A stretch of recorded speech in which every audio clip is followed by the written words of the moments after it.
Hello, Daddy. Whoa, pick up that phone. Hello, Daddy.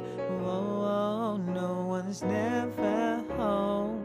Hello, Daddy. Yeah, I just wanna be heard. Hello, Daddy. Whoa, listen to my words. Say that. Ain't no surprise you ain't pick up that phone. Cause for the majority of my life you done left me all alone. Alone. No pats on my back, no sun is gonna be alright. No vacations to Jamaica, no help to ride my bike. So I learned from the old school players and the old school pimps and them old school preachers and teachers. I gotta give thanks to every last one of them. But what about you, Dad? Was it the child support that made you mad? Did it stress you out to the point where you didn't want to see your son glad? You done broke my heart, no doubt. And I inside him put all my dreadlocks out trying to figure you out. On them rainy nights I used to stare at that old window and I used to wait for you. Friday night lights I used to wait for you. On my graduation night I celebrated, but Dad, I could not even relate to you.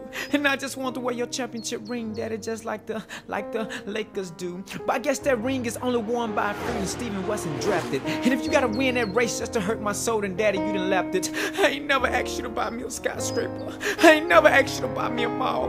But would have made me feel good within the depths of my soul if I would've got a regular basis phone call. And I asked myself, what paralyzed a grown man like you from staying persistent? And if I gotta drown for your love, then I'm praying for that man named God to be water resistant. Because I'm not about to die for you to call me. And I'm not about to drown for your love, because calling me and loving me is just what a father does, or better yet, what a father's supposed to do. If you were to come in the studio right now, I would explode on you. But not with guns, I mean with lyrical bombs. Words gon' cut your soul forever, but bullets just come back, Daddy.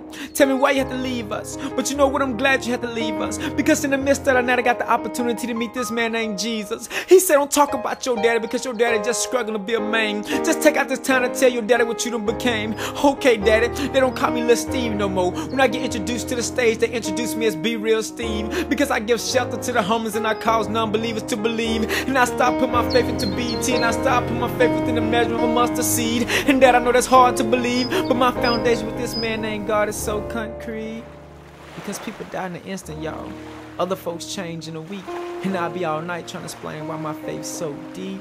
See, Daddy, life is full of questions and only death bring answers. And I kill cancer cells in an instant whenever I sing about cancer. In order to televise the achievements of my life, you must put the plug in the correct socket. And if I miss your phone call, I might be in a projects on a dirty Hudson docket. Speaking to the living, paying homage to the dead, feeding all these kids in Cleveland, Mississippi with 2 fish and 5 loaves of bread. And Dad, if I don't respond to your voicemail, I feel like you're ignoring me. And the reason I express myself at home and on the phone is the same reason that I write poetry. So if I didn't die before open mic, Daddy, your destination should be right here at open mic. So you can sit out there in the audience and see that your son loves to recite. And if Daddy by any chance don't get a chance to get that memo, just look out the door and watch me soar across open mic like a bald ego.